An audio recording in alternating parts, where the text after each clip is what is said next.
제가 히브리서를 시작할 때부터 계속 드렸던 말씀 가운데 한 가지는 히브리서의 저자의 의도를 우리가 파악을 하고 성경 말씀을 읽게 되면 우리가 그냥 읽는 성경 말씀과 다르게 성경 말씀이 우리에게 들어오게 됨을 계속 말씀을 드렸습니다.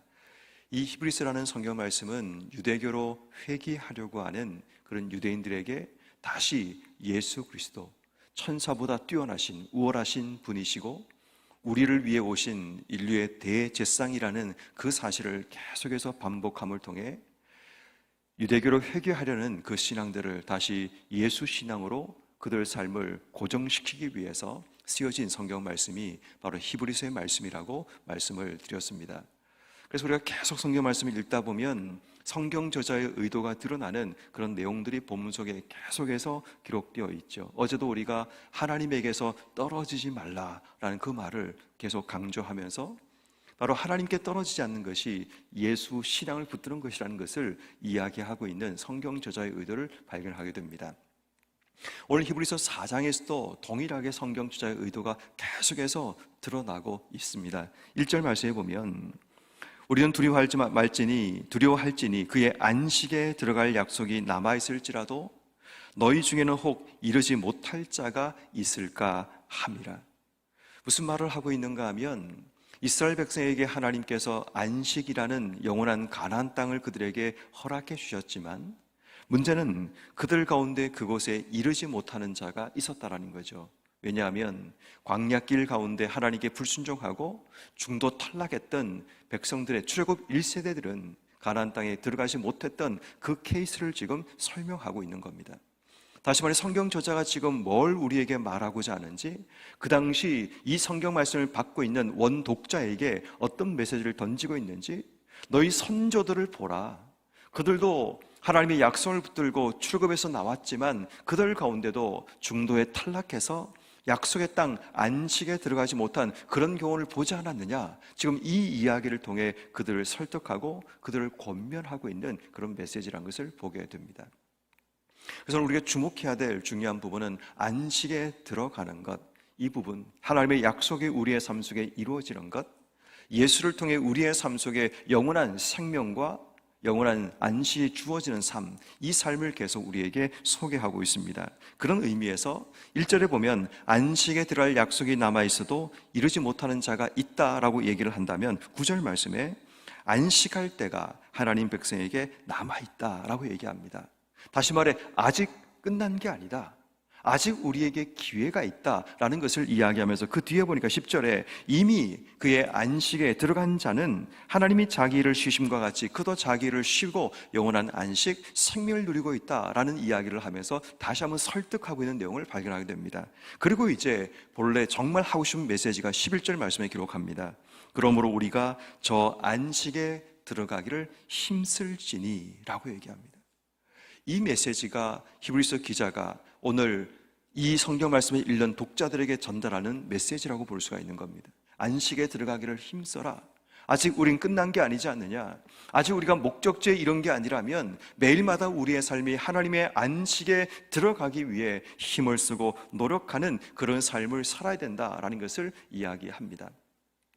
성도 여러분, 우리 인생은 늘 우리의 삶도 안식을 꿈꾸며 이 땅의 삶을 살아갑니다. 영원한 하나님 나라, 그 하나님 나라를 우리가 가기 위해 우리는 매일마다 힘쓰고 노력하며 우리도 어쩌면 하나님 나라 안식에 들어가기를 힘쓰며 사는 성도의 삶일지 모릅니다.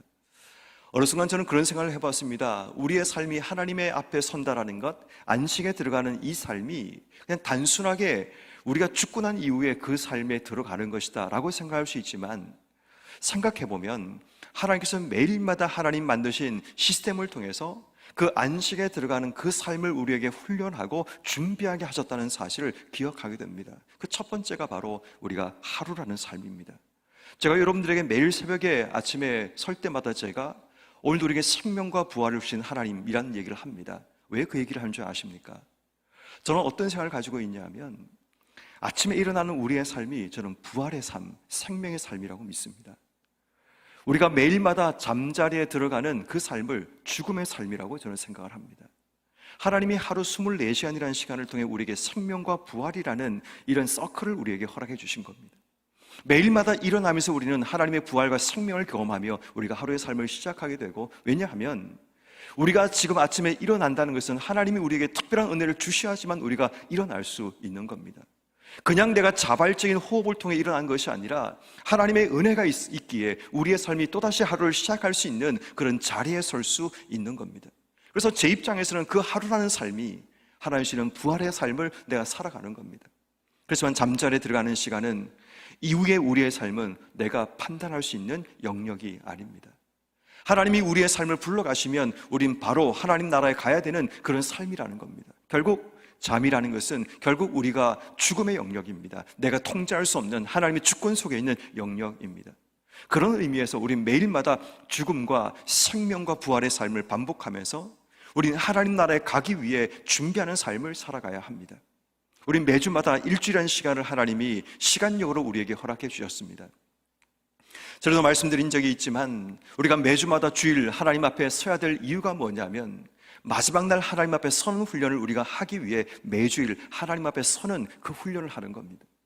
주일은 단순히 그냥 일주일 가운데 하루를 정해서 교회에 나와서 예배드리고 집에 가는 시간이 아니라 우리에게 주일이라는 이 시간이라는 개념은 하나님 앞에 서는 훈련을 하며 매주 우리의 삶을 준비하는 시간입니다. 근데 만약 매주마다 하나님께 서는 그 시간을 우리가 등한히 하고 그 시간을 우리가 소홀히 여기며 그 시간을 선다면 아마도 그 사람의 인생은 마지막 날 하나님 앞에 서는 준비를 아무 준비 없이 서게 되는 인생이 되고 말 겁니다.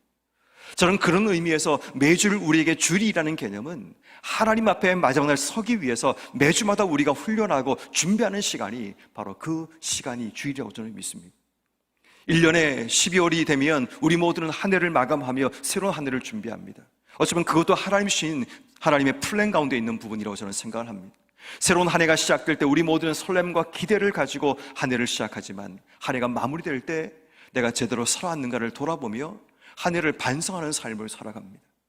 그렇게 우리 인생의 연수만큼 그것을 곱해서 우리의 삶을 살아가는데 그 1년의 삶도 우리의 삶이 시작과 끝을 정리하지 못하고 반성하지 못한다면 하나님 앞에 선다는 것은 우리 인생 가운데 아무런 준비 없이 아무런 힘성 없이 그 시간을 설 수밖에 없다는 겁니다.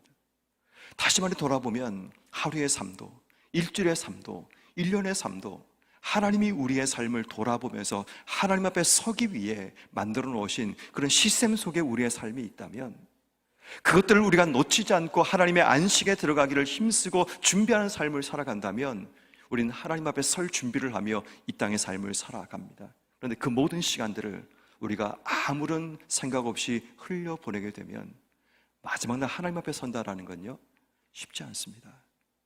아무런 준비 없이 그 하나님 앞에 서야 되는 부끄러움 가지고 설 수밖에 없는 우리의 인생일 수 있다는 겁니다. 그래서 우리는 우리의 생각과 사고를 바꿔야 됩니다. 똑같은 시간을 살아가지만 매일마다 우리가 하루를 시작할 때 하나님 오늘도 우리에게 생명과 부활을 주셨습니다. 주일을 하나님 앞에 설 때에 하나님 오늘도 우리에게 하나님 앞에 설 수 있는 기회를 주셨는데 내게 하나님을 온전히 만날 수 있는 그런 경험들이 예배를 통해 일어나기를, 한 해가 마무리될 때 하나님 또다시 1년이 지나갔습니다. 남은 시간은 얼마인지 모르지만 하나님 또 이렇게 후회하는 삶을 살지 않도록 내가 하나님 앞에 서기 위해 잘 준비되는 삶을 살게 해주시기를 기도하며 준비하는 것, 이게 바로 신앙이라는 겁니다. 이게 무너지면 우린 그냥 이 땅에 마음대로 살다가 갑자기 찾아온 죽음 앞에 아무런 준비 없이 서야 되는 안타까움에 우린 직면하게 되는 겁니다. 그런 의미에서 안식에 들어가기를 힘쓰라는 것은 우리가 오늘 이 말씀을 기억하면 매일마다 우리의 삶이 하나님 앞에 서기 위해 내 삶은 준비되어 있는가를 돌아보면서 그분 앞에 서기 위해 우리의 삶을 다시 한번 점검하고 돌아보는 그런 삶이 되어야 됩니다. 특별히 오늘 성경 말씀을 보면 안식에 들어가기 위해 우리의 삶 속에 요구되는 몇 가지를 오늘 이 히브리서 기자는 우리에게 소개합니다. 첫 번째는 믿음과 결부되는 삶에 대한 부분을 소개합니다. 오늘 본문 2절 말씀에 보니까 그들과 같이 우리도 복음 전함을 받은 자들이나 들은 바 그 말씀이 그들에게 유익하지 못한 것은 듣는 자가 믿음과 결부시키지 아니하였기 때문이다 라고 말을 합니다. 결부하다는 말은 연합하다, 결합하다라는 뜻입니다. 우리가 들었던 말씀이 우리의 믿음과 결합될 때 그 말씀이 능력이 있는 겁니다. 그런데 말씀이 우리의 삶과 우리의 믿음과 결부되지 않아 말씀을 믿지 못하는 삶을 사는 겁니다. 그럴 때 결국 그 믿음이 그의 삶을 안식으로 이끌어가지 못한다는 거죠. 이스라엘 백성들의 삶 가운데 그들이 하나님의 약속의 말씀, 안식의 말씀을 들었지만 그들이 믿지 못했던 겁니다. 그러다 보니까 중간에 그들의 삶이 돌아가자라는 이야기를 하고 하나님께 불평하고 원망하는 삶을 살아갔던 겁니다. 이것은 우리에게 두 가지 의미를 소개하는 겁니다. 한 가지는 우리도 하나님 주신 말씀을 믿음으로 받아야 된다라는 그 이야기를 하는 것이고, 두 번째는 믿음으로 우리가 영원한 안식을 준비해야 된다는 겁니다. 다시 말해 믿음을 통해 이 땅의 삶을 살아가야 됨을 이야기하는 거고, 우리의 믿음, 예수님과 결합된 그 믿음으로 안식을 준비하며 이 땅의 삶을 살아가야 한다는 겁니다. 이미 우리는 믿음을 통해서 주님과 결합된 삶을 살고 있다면 이제 우리에게 요구하시는 믿음의 삶은 말씀을 믿음으로 받아 믿음으로 주어진 삶의 자리를 나아가는 겁니다. 결국 성도의 삶은 믿음으로 모든 삶에 다가오는 문제들을, 모든 삶에 다가오는 길들을 걸어가는 것, 이게 성도가 살아가는 삶의 모습이어야 합니다. 왜냐하면 믿음의 판단과 현실적인 판단 두 가지가 늘 우리 삶 속에 찾아오기 때문입니다. 근데 우리에게 익숙하고 쉬운 것은 현실적이고 이성적인 판단이 늘 먼저 우리의 삶을 자리 잡게 됩니다. 이 문제를 우리가 어떻게 풀어야 되지? 어떻게 푸는 게 지혜로운 거지? 이렇게 생각하는 것이 결국 이성적인 판단, 현실적인 판단입니다. 믿음과 결부한다는 것은 하나님께서 우리에게 내려놓으라고 말씀하신다면 그 말씀을 내가 믿음으로 받는 겁니다. 그리고 내가 그 일에 내가 뭔가를 하지 않고 내려놓고 기다리는 겁니다. 근데 하나님이 내게 생각을 주시든지 사람을 보내시든지 어떤 길을 새롭게 여실 때 하나님이 나를 위해 준비하신 길이구나 라는 생각을 가지고 그 길을 걸어가면서 계속 주의 뜻을 분별하며 걸어가는 겁니다. 그런 과정 속에 우리는 하나님이 나를 향해 얼마나 세밀하게, 얼마나 디테일하게 준비하고 계시는가를 우리가 발견하며 그 하나님의 살아계심을 삶으로 경험하게 되는데, 그런 삶이 내 속에 더해지고 더해지면 믿음이 굳어지게 되는 겁니다. 근데 그 삶을 한 번도 경험하지 못하면 늘 똑같은 일이 일어나는 겁니다. 한 번도 내 삶 속에 믿음의 근육이 생기지 않아서 하나님이 내 삶에 어떻게 역사하신지를 경험하지 못하면 인생의 삶을 살면 매일마다 두려움 가운데 인생의 삶을 살아가는 겁니다. 그래서 저는 여러분들에게 믿음의 근육을 키우기를 부탁을 드리고 싶습니다. 내 인생 가운데 현실적이고 이성적인 판단으로 사는 것은 우리의 삶에 익숙합니다. 그런데 믿음의 근육을 가지고 인생의 삶을 맞이하는 그 훈련이 되어 있지 않아서 조금만 문제가 생기면 두려움 가운데 빠지고 신앙이 아닌 비신앙적인 길을 걸어가는 그 삶이 우리 속에 있기에 오늘 성경 말씀 우리에게 그렇게 말하는 겁니다. 우리가 들은 바 그 말씀을 믿음과 결부시켜라. 모든 일을 만날 때마다 믿음의 태도와 믿음의 근육을 가지고 그 모든 문제를 해결해 나가는 것, 이게 바로 신앙의 지혜임을 우리에게 말씀하고 있는 겁니다. 우리가 안식에 들어가기를 힘쓰고 안식에 들어가는 준비를 하고 있다면 오늘 하루 먼저 믿음의 근육을 키우고 믿음으로 우리의 삶을 살아가시는 이런 모든 삶이 되기를 주의 이름으로 축원합니다. 두 번째로 우리가 안식에 들어가기를 힘쓰는 성도의 삶이라면 오늘 보면 6절 말씀을 보시면, 그러면 거기 들어갈 자들이 남아있거니와 복음 전함을 먼저 받은 자들은 순종하지 아니함으로 말미암아 들어가지 못하였다라고 얘기합니다. 여기서 말하는 순종이라는 단어가 우리가 안식에 들어가기 위해 요구되는 두 번째 삶의 모습임을 발견하게 됩니다. 여러분, 순종하다라는 말의 반대말은 이스라엘 백성의 삶을 통해 보면 불평하고 원망함을 이야기합니다. 결국 불평과 원망이라는 것은 죄악의 습관입니다. 순종은 믿음의 습관을 이야기합니다. 다시 말해 앞서 말씀드린 믿음으로 산다라는 것은 순종의 습관을 가지고 주신 삶을 걸어가는 겁니다. 근데 우리의 삶 속에 믿음의 습관이 아니라 죄악의 습관으로 인생의 삶을 살면 늘 먼저 불평과 불만부터 먼저 쏟아내게 됩니다. 그것이 우리 삶의 일상이 되다 보면 순종의 습관이 내 속에 자리 잡을 수 없습니다. 늘 우리의 생각과 관념 속에는 그냥 내가 원하는 삶, 그것이 불순종임에도 불구하고 내가 원한다라는 것, 또 그것이 편리하다라는 것, 익숙하다는 것, 그것을 따라 인생의 삶을 살아가게 되는 겁니다. 아마도 여러분 자신에게 한번 오늘 이 시간에 기도할 때 물어보십시오. 나는 순종의 습관에 익숙한 사람인지 나는 불순종의 습관에 익숙한 삶을 살 것인지 한번 물어봐야 됩니다. 나도 모르는 사이 우리에는 편리함과 익숙함에 물들어서 그것이 전문줄 알며 또 그 길을 걸어가는데 멈춰지지 않는 관성의 법칙에 지배를 받는 그런 우리의 모습을 발견하게 된다는 겁니다. 한번 가다 보니까 계속 그 길을 가려고 하는 겁니다. 그 삶을 반복하다 보면 나도 모르는 사이에 순종과는 멀어지는 삶을 살아가는 겁니다. 순종의 습관을 가지기 위해서는 제일 먼저 문제를 만날 때마다 먼저 하나님께 물어야 됩니다. 하나님, 뜻이 무엇입니까? 어떤 길을 가기 원하십니까? 그리고 만약에 하나님의 음성이 여러분 들리지 않는다면 우리는 어떻게 되는가 하면 내가 하나님 생각을 가지고 한번 준비하며 그 길을 걸어가는 겁니다. 근데 그 길을 가면서 계속해서 귀는 하나님께 열어야 됩니다. 하나님이 지금 내게 뭘 말씀하시는지. 아브라함처럼 하나님 말씀 따라 그가 이삭을 제단에 올려놓습니다. 그가 만약에 귀를 하나님께 열어놓지 않았다면 그는 자신의 칼로 자기의 의지로 어쩌면 그 자녀를 내려쳤을지 모릅니다. 그리고 불평할 겁니다. 하나님이 치라고 하지 않으셨냐고. 근데 하나님의 계획은 그것이 아니었습니다. 물론 하나님께서 이삭을 모리아산에 바치라고 말씀하셨지만 하나님의 계획은 그를 위해서 여호와 이레, 그를 대신할 양들을 준비하셨고 아브라함을 멈추게 하는 것이 하나님의 계획이었습니다. 근데 우리는 하나님의 뒷계획은 듣지 않고 앞계획만 듣고 그것을 따라 순종한다고 하면 결국 우리 인생은 잘못된 길을 걸어갈 수밖에 없는 겁니다. 하나님이 끊임없이 우리 인생 가운데 말씀하고 계신다는 겁니다. 하나님이 나를 그렇게 말씀하신 이유는 내 삶의 길을 바꾸시기 위해서 인도하신 거지 하나님의 원래 계획이 그것이 아닐 수 있다는 겁니다. 그래서 우리는 끊임없이 순종의 귀를 열어야 된다는 겁니다. 순종하지 않으면 물론 시작은 순종으로 시작됐지만 결국 우리 인생의 마무리는 내 의지로 마무리되는 경우들이 너무너무 많이 일어나게 됩니다.